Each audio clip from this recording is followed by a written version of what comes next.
Hi, James Lee Jobe here. Today I'll be reading the poems of Robert Penn Warren from his collection Being Here, which is poems gathered across the course of the late 1970s. He was born, let me just move that over there. He was born in 1905 in Kentucky and passed away in 1989. He won many awards, and among these, and again, this is just a few of his awards. His novel, All the King's Men, in 1946, won the Pulitzer Prize for fiction.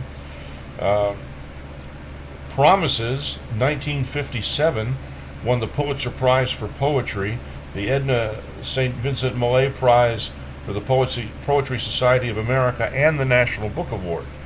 And in 1944 and 1945, Robert Penn Warren was the second occupant of the chair of poetry at the Library of Congress, the position that we today call Poet Laureate of the United States. Again, I'm reading from this collection right here. Oh, he's got many books, though. There's a lot of music in the language of Robert Penn Warren, and it's very beautiful to hear, and I'm going to try and slow down and not pass over anything. Okay, let's go. When life begins. Erect was the old Hellenistic head, white thatched in that dark cedar shade, curl tangled the beard like skill carved stone, with chisel grooved shadow accenting the white, the blue gaze fixed on a mythic distance. That distance, a far hill's horizon, bulged past woods into the throbbing blue of a summer's afternoon. The silence there seemed to have substantial life. That was the death of the pulse of time. Substantial life, that was the death of the pulse of time. One hand gnarled, liver blotched, but sinewed from wrestling with the slight of years, lay propped on a blue jean knee and wrapped around a cob pipe, from which one thread of smoke, more blue than distance, rose to twine into the cedar dark. That boy, he felt he wasn't there. He felt all that reality had been cupboarded into that high head, but now was absorbed into the abstractness of that blue gaze, so fixed and far, aimed lethally past the horizon's fact. He thought all things that ever lived had gone to live behind that brow, and in their infinite smallness slept until the old voice might wake them again to strive in the past, but passionate endeavor, hoofbeat at night, steel clang, boom of the battery to take, far smoke seen long before you hear sound, and before that, too, the gust of grape overhead through oak leaves. Your stallion rears. Your stallion rears. Yes, it is you. With your glasses you spot from east, from west, from woods cover, skirmishers mincing out on both flanks of that rise. Rifle fire prickles the distance, noiseless, white. Then a shell burst over that fanged far hill, single, like a day star over New Bethlehem. In the country quiet, momentarily after that event renewed, one lone quail calls. And the old man, once he said how a young boy, dying, broke into tears. Ain't scared to die, the boy's words. It's just I never had no chance to know what tale's like. Hunger and thirst and the quavering yell that more than bugle gave guts to charge, and once said, My Mary, her hands were like silk, but strong, and her mount on his shadow would dance. Once said, But things, they can seem like a dream. Old eyelids shut the horizon out. The boy sat and wondered when life would begin, nor knew that, beyond the horizon's heave, time crouched, like a great cat, motionless but for tail's twitch. Night comes, eyes glare. This poem is Boyhood in Tobacco Country. And again, Robert Penn Warren is from Kentucky. Boyhood in Tobacco Country. All I can dream tonight is an autumn sunset, red as a hayrick burning. The groves, not yet leafless, are black against red, as though leaf by leaf they were hammered of bronze, blackened to timeless. Far off, from the curling barns of tobacco, blue smoke, in pale streaking, clings to the world's dim, undefinable bulge. Far past Slash Stubbs, homeward or homeless, a black voice deeper and bluer than sea heart, sweeter than sadness or sorghum, utters the namelessness of life to the birth of a first star.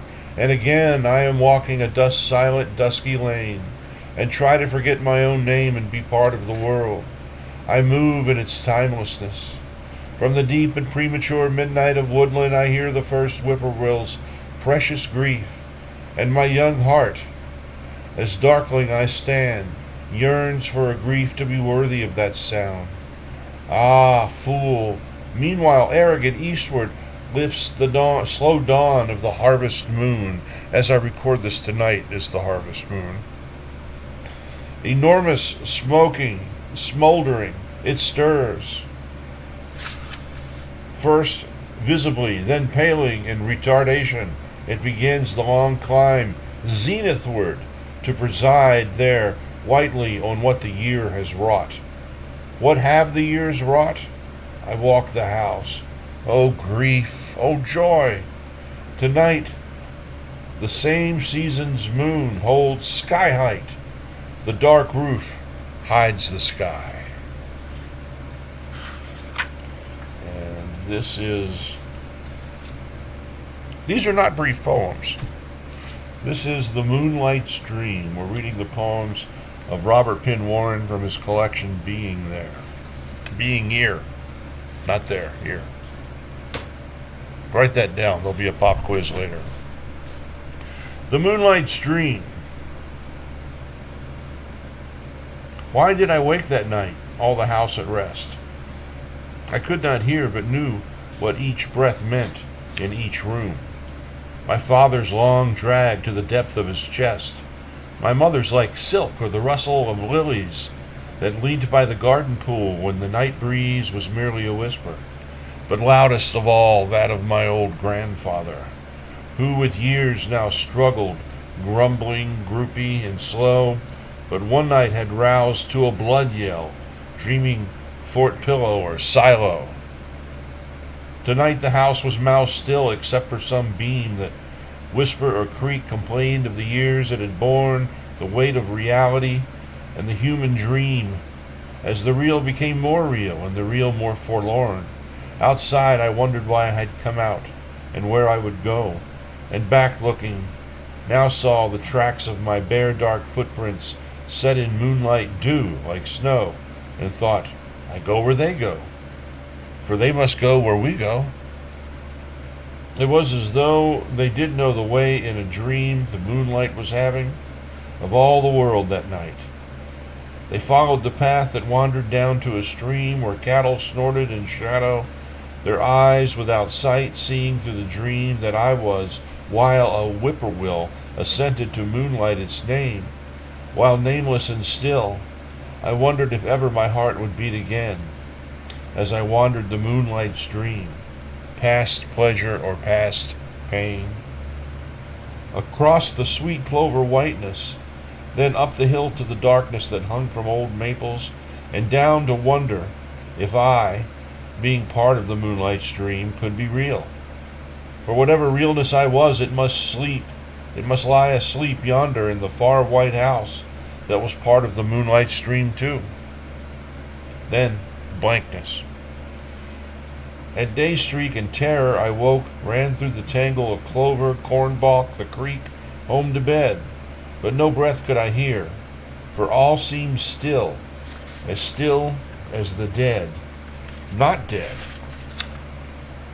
the long years now are, and the creek bulldozed dry, and their sorrow and joy, their passion and pain and endeavor have gone with them.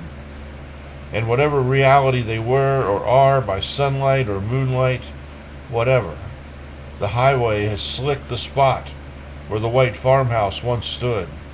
At 60 per, I am whirled past the spot where my blood is unwitting of that, as of the defunct stream, or of the ignorant night I strayed in the moonlight's dream.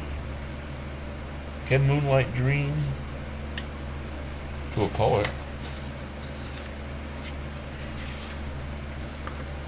And we're going to finish with a long one called Snowshoeing Back to Camp in Gloaming.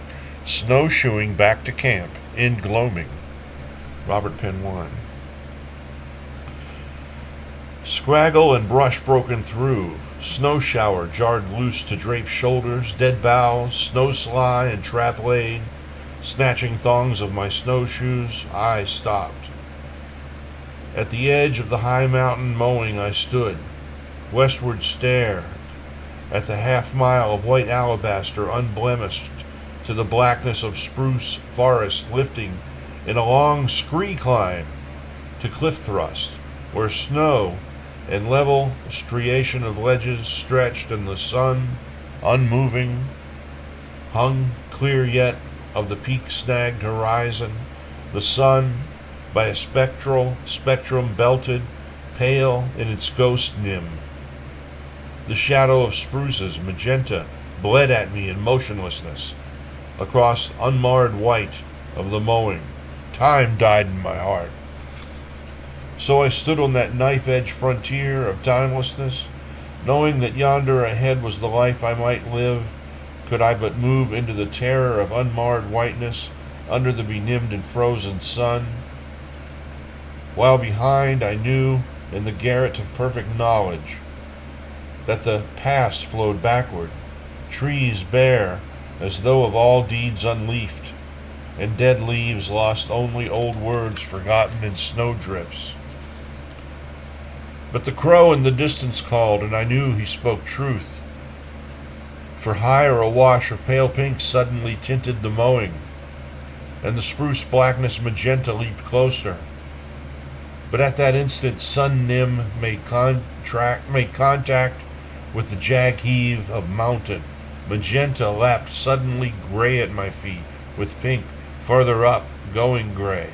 Hillward in sky thrust behind me, leafless and distanced to eastward, a huge beech tree, a huge beech clung to its last lone twinge of pink on the elephant gray, far under one star.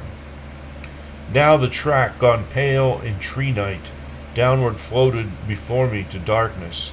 So starward I stared to the unnamed void where space and God flinch to come, where untime roars like a wind that only the dead unweeping hear. Oh, Pascal, what does a man need to forget?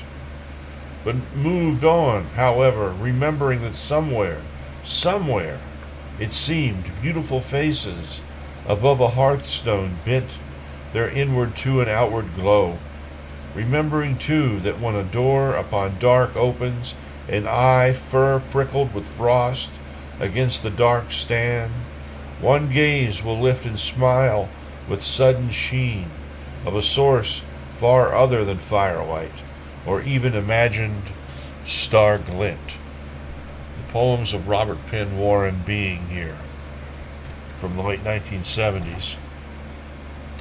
Thank you for listening to these poems. There'll be another reading next Friday. You can easily find them on my YouTube page, youtube.com/JamesLeeJobe. And stay safe. The pandemic is still upon us. Wear your mask outside. Bye.